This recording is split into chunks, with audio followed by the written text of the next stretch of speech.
We've all been there, standing in the wreckage of trust, replaying the moment we realized that someone we cared about, someone we let in, hurt us, and not by accident, not in a moment of weakness. No, they knew what they were doing.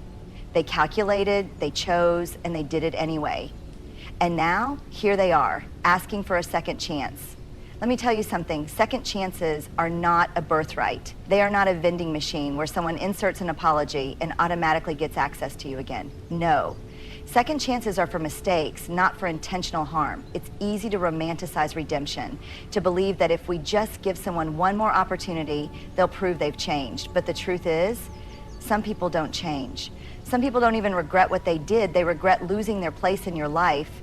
I know what you might be thinking, but what about forgiveness? What about grace? Yes, forgiveness is powerful.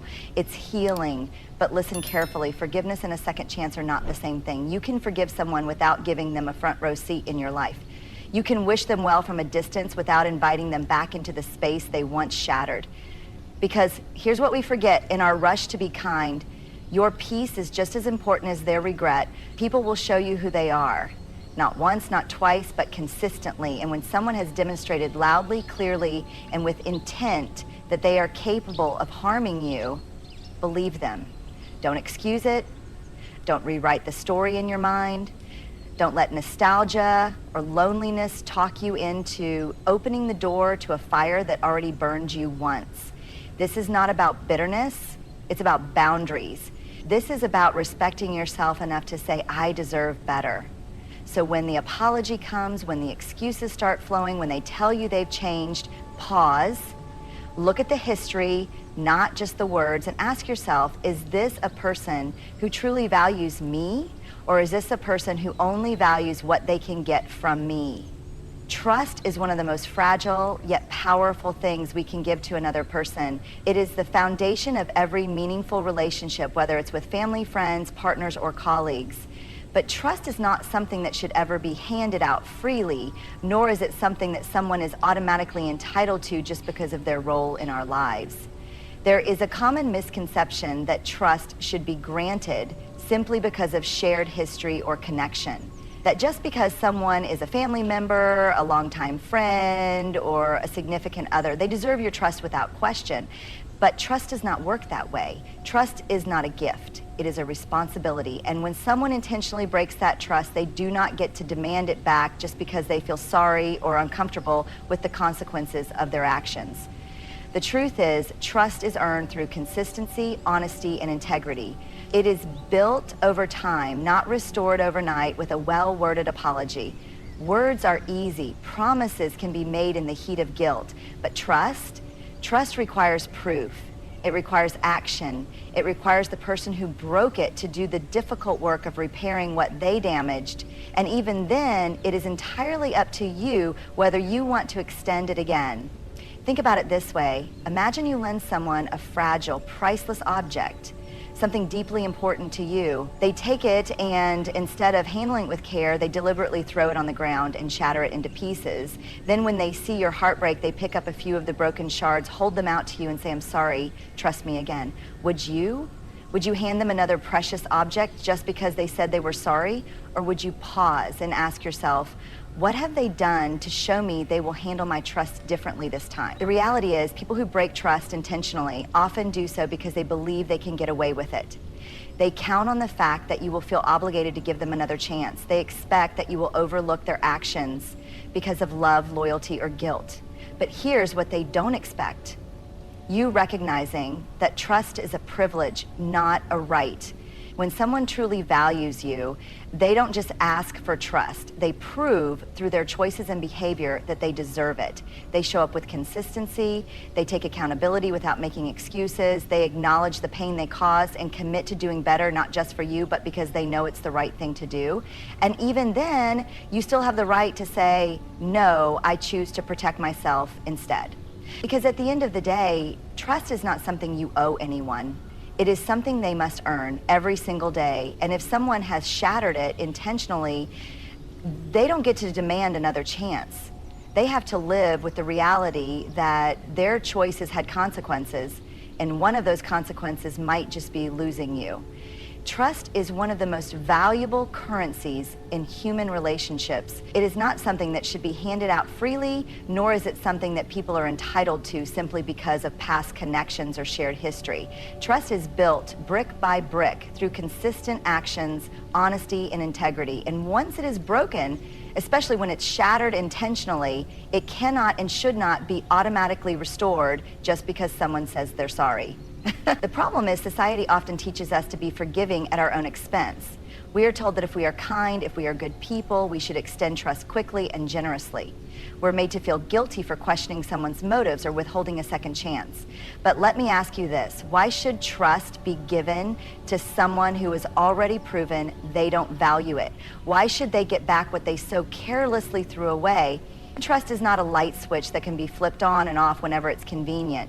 It's a foundation. And when someone intentionally damages that foundation, it takes real effort, consistent, sustained, and selfless effort to rebuild it. Not just words, not just promises, but real, undeniable proof that they are different than the person who broke you.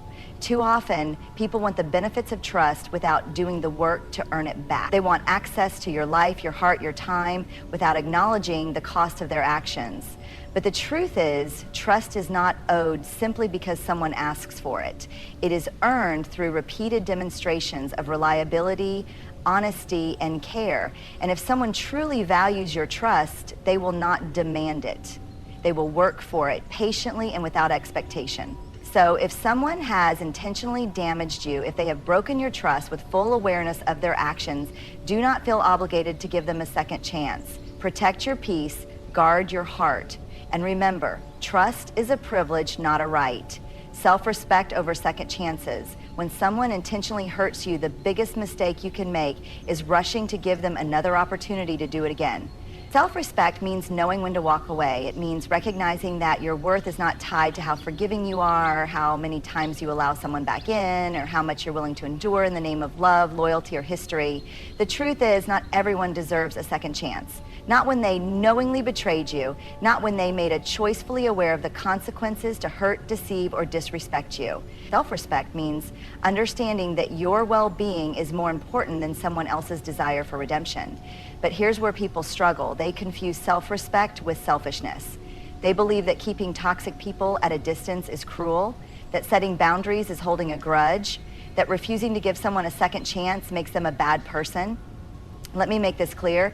Choosing yourself is not cruelty. Protecting your peace is not selfish. Walking away from someone who deliberately harmed you is not weakness. It is strength. People who damage you on purpose rarely stop after the first time. They come back, often with apologies and excuses, expecting you to give them another shot.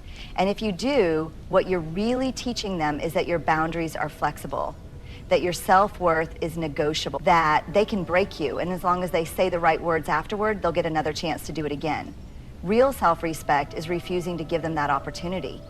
It is recognizing that someone who truly valued you would have never put you in a position to need a second chance in the first place. It is understanding that walking away isn't bitterness, it's self-preservation. So the next time someone who damaged you on purpose comes back asking for another chance, remember this: you are not responsible for their guilt, you are not obligated to soothe their regret, and you are certainly not required to hand them another opportunity to hurt you. Let them learn that losing you is the price they pay for their choices. Because the moment you choose self-respect over second chances, you take back your power. We all make mistakes. We all say things we don't mean, forget important details, or act thoughtlessly at times. That's just being human. But there is a world of difference between a mistake and a choice, between an accident and an intention, between someone who hurts you because they are flawed and someone who hurts you because they simply can. Intent matters. And when someone deliberately chooses to betray, deceive, or harm you, that choice tells you everything you need to know about their character. It's easy to get caught up in apologies, to listen to someone say they didn't mean it that way or that they weren't thinking. But let's be honest, some wounds don't happen by accident. Some words aren't just slip-ups. Some actions require planning, thought, and intent. And when someone consciously makes a choice that causes you pain, it's not just a mistake. It's a statement about who they are and how little they value you. Think about it.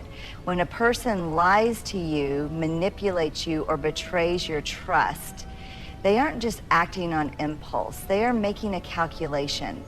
They are deciding in that moment that their needs, their desires, or their ego matter more than your well-being. And if someone can make that choice once, what's stopping them from making it again? The reality is people don't accidentally cheat. They don't accidentally deceive. They don't accidentally break your trust in ways that leave you shattered. These are deliberate actions and they deserve deliberate consequences. But here's where many people struggle. We want to believe that everyone has good intentions. We want to believe that if someone we love hurt us, it must have been a misunderstanding, a lapse in judgment, a moment of weakness. And sometimes that is true. But when the harm is intentional, when someone acts with full knowledge of the damage they are causing, that is not a lapse in judgment. That is a reflection of who they are. And that is exactly why intent matters. We are so quick to excuse bad behavior because of apologies. We are so willing to accept that someone didn't mean to hurt us, as if their lack of care somehow softens the blow. But the question isn't, did they mean to hurt me? It's, did they care enough not to? Because someone who truly values you will do everything in their power to protect you from harm. They will think before they speak. They will be honest even when it's difficult. They will make choices that honor your trust, not destroy it. And if they ever do hurt you unintentionally, they will take full accountability, not just with words, but with actions that prove they are different. So don't fall for empty excuses. Don't minimize the damage someone caused simply because they say they didn't mean to. Instead, look at their intent, their choices, their patterns, because intent isn't just about the past, it's about the future. If they had the capacity to hurt you once with full awareness of their actions, they have the capacity to do it again. And when you recognize that, you give yourself the power to choose who truly deserves a place in your life. We've been taught that forgiveness is a virtue, that it is a sign of strength, of emotional maturity, of personal growth, and in many ways, that is true. Forgiveness is freeing. It allows you to release resentment, to unburden yourself from anger, and to move forward without carrying the weight of someone else's actions. But here's where people get it wrong. Forgiveness does not mean you have to let someone back into your life. Too often we confuse forgiving someone with giving them another chance. We assume that if we've truly moved on, we should welcome them back with open arms. That if we don't, we must still be holding on to bitterness. But let me make this very clear. You can forgive someone and still keep the door closed. Forgiveness is about you, not them. It's about your healing, your peace, your ability to move forward. It is something you do for yourself to free yourself from the emotional prison of anger and betrayal. But just because you have forgiven someone does not mean they are entitled to step back into your life as if nothing happened. Some people think that as soon as they apologize, the relationship should be restored. They assume that saying I'm sorry erases the damage, rebuilds the trust, and gives them a fresh start. But that's not how trust works. Trust is rebuilt through consistent, proven actions over time, not through words alone. And here's the hard truth. Some people don't deserve access to you, even after you forgive them. Because some people only apologize to regain control, to ease their own guilt, to test whether they still have a hold over you. They don't apologize because they truly understand the harm they caused. They apologize because they want to see if they still have a way back in. And that is why boundaries are just as important as forgiveness.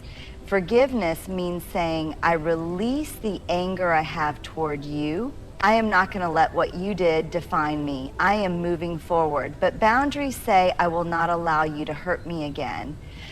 I will not give you another opportunity to disrespect me. I have learned from the past and I am protecting my future. Forgiveness and boundaries must go hand in hand. If someone intentionally damaged you, you do not owe them a second chance.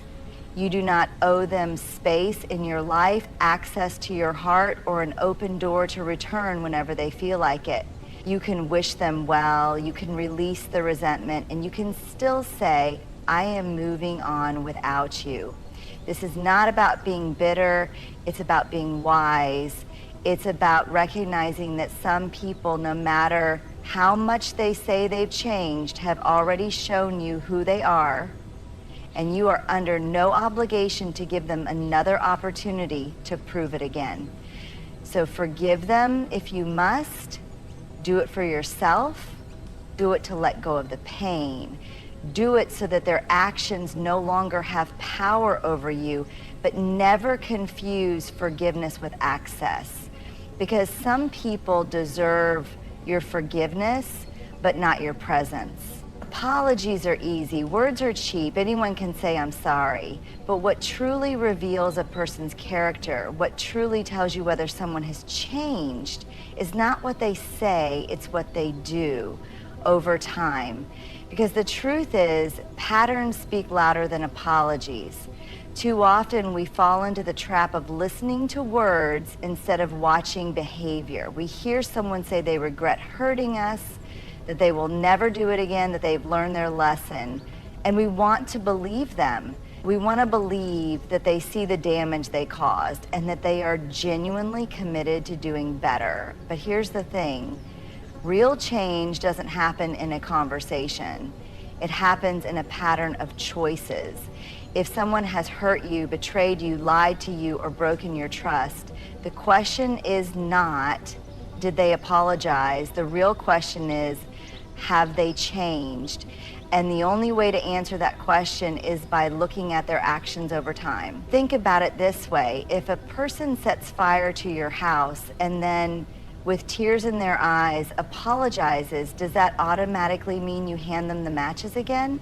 No, you watch what they do next. Do they help rebuild what they destroyed? Do they change the way they handle fire? Or do they keep walking into new houses with a lighter in their pocket? Because here's the reality, anyone can apologize for a single moment of bad behavior, but a pattern of bad behavior is a different story. A person who constantly lies and then apologizes is still a liar. A person who repeatedly betrays you and then asks for forgiveness is still a betrayer. A person who continually disrespects you and then swears they didn't mean it is still disrespectful. If someone's actions keep telling you the same story, believe it. Stop rewriting it in your head just because their words sound good. A true apology isn't just spoken, it's lived. And yet, so many people get trapped in cycles of toxic relationships because they mistake words for change. They accept apologies without seeing any proof of new behavior. They allow the same people back into their lives only to be hurt in the same ways over and over again. But listen carefully. If someone truly values you, you won't have to remind them how to treat you. You won't have to beg them to be kind, to be honest, to be loyal. You won't have to keep setting boundaries because they'll respect them without needing to be told. When someone is genuinely sorry, they don't just want you to hear their apology. They want you to feel it in the way they show up differently. They won't just tell you they've changed, they will prove it day after day in the way they act, the way they speak, the way they prioritize your trust. But if all they ever give you is words, if the apologies keep coming, but the behavior never changes, it's time to accept the truth. They are not sorry. They are just comfortable repeating the cycle because you allow it. So don't listen to their words, watch their patterns, because in the end, it's not what someone promises that defines them, it's what they consistently do. And when someone shows you who they really are, Believe them the first time. Boundaries are not walls that keep people out. They are gates that protect what is sacred within you. They are a declaration of self-respect, a statement of what you will and will not allow in your life. And the moment you realize that your boundaries are not just preferences, but essential safeguards, you take back your power. Many people struggle with boundaries because they fear being perceived as unkind, selfish, or unforgiving. They worry that saying no will make them seem cold, that distancing themselves from harmful people will make them look bitter. But the truth is, setting boundaries is not an act of cruelty, it's an act of self-care. Because here's the reality: the people who benefit the most from your lack of boundaries will be the first to call you difficult when you start enforcing them. Think about it. The people who respected you all along will not be offended when you make it clear what you will and will not tolerate. They will understand, they will respect your limits without question. But the ones who thrived off of your flexibility, the ones who took advantage of your kindness, the ones who manipulated you into putting their needs above your own, those are the ones who will resist your boundaries the hardest. And that is why your boundaries are your power. Boundaries protect your energy. Every time you allow toxic people to cross your boundaries, you give away a piece of your energy. You allow their negativity, their manipulation, their disrespect to take up space in your mind and heart. And over time, it drains you. It makes you question yourself. It leaves you feeling exhausted, resentful, and powerless. But when you enforce your boundaries, you take control of your peace. You decide who gets access to you. You choose who is allowed in your space and who is not. And that choice is the key to maintaining your emotional and mental well-being. A boundary can be as simple as refusing to answer calls from someone who only reaches out when they need something. It can be as firm as walking away from a relationship where respect is not mutual. It can be as powerful as saying, I will not allow you to treat me this way, and standing by it. Boundaries define your worth. One of the biggest misconceptions about boundaries is that they are about controlling other people. But in reality, boundaries are about controlling yourself. They are about defining what you accept, how you allow yourself to be treated, and what you will no longer tolerate. Your boundaries teach others how to treat you. If you constantly allow people to disrespect you and then let them back in without consequences, they will learn that you do not truly value yourself. They will assume that their behavior has no impact, that they can do as they please, and you will always be there, willing to accept it. But when you stand firm in your boundaries, when you make it clear that there are lines that cannot be crossed, you send a powerful message. I respect myself enough to walk away from anything that does not serve me. Boundaries are not up for debate. One of the biggest mistakes people make when setting boundaries is allowing others to negotiate them. They say, I won't tolerate dishonesty, but then forgive repeated lies. They say, I need space from this toxic relationship, but then let the person guilt them into staying. They say, I will not be treated with disrespect, but then excuse the behavior because of history, emotions, or fear of being alone. But the moment you start bending your boundaries to make others comfortable, you weaken their power. A boundary that is constantly adjusted is not a boundary at all. It's just people who truly respect you will not push back when you set a boundary. They will not try to talk you out of it. They will not make you feel guilty for protecting yourself. The only ones who will resist your boundaries are the ones who benefited from you not having any. Your boundaries are yours to enforce. A boundary means nothing if you don't stand by it. You can tell someone what you will and will not accept, but if you continue to allow their bad behavior, they will learn that your words are empty. You must be willing to follow through. If someone crosses a line, there must be a consequence. That consequence might be limiting your time with them, cutting off contact, or simply refusing to engage in their toxic patterns. Whatever it is, it must be firm. It must be clear. And it must come from a place of self-respect, not anger.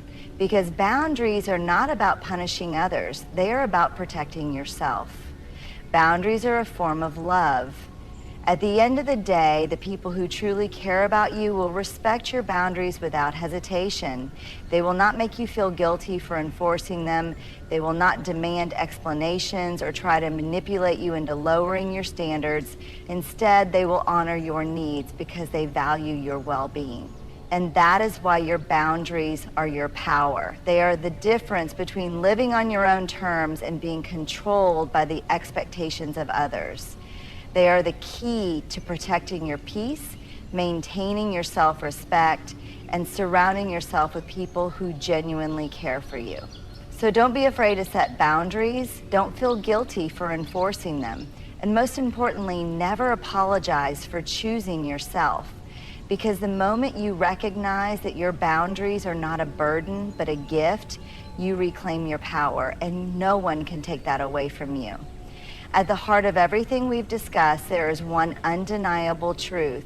You are not obligated to grant second chances to those who intentionally hurt you. You are not required to keep the door open for people who have shown you through their patterns, their choices, and their intent that they do not value you. Trust is earned, not owed. A person who truly cares about you will show up with consistency, not just apologies. They will not just ask for forgiveness, they will prove they deserve it through changed behavior. But if someone has repeatedly broken your trust, they have already answered the question of whether they belong in your life. Self-respect must always come before second chances. Choosing yourself is not selfish, it is necessary. The people who truly respect you will never demand that you sacrifice your own well-being for their comfort. If someone asks for forgiveness, remember, forgiveness does not mean access. You can let go of resentment without allowing that person back into your life, because in the end, patterns speak louder than apologies. Someone who values you won't just promise to do better, they will show you time and time again through their actions. And if their pattern is one of harm, disrespect, or betrayal, your decision should be clear. Believe what they have shown you, not what they tell you. Your boundaries are your power. They are your shield, your guide, your way of declaring, I am worthy of respect and I will not tolerate anything less. The people who respect you will honor those boundaries. The ones who push against them, they were never meant to stay. So today, I challenge you to stand firm in your worth, to recognize that walking away from someone who damaged you intentionally is not weakness, it is wisdom. You are not bitter, you are not unforgiving. You are simply protecting the most important person in your life. Never forget, you are allowed to say no. You are allowed to walk away. You are allowed to choose peace over chaos, respect over history, and self-love over guilt. Because the right people will never make you feel like you have to sacrifice yourself to keep them. And when you truly embrace that truth, that is when you step fully into your power.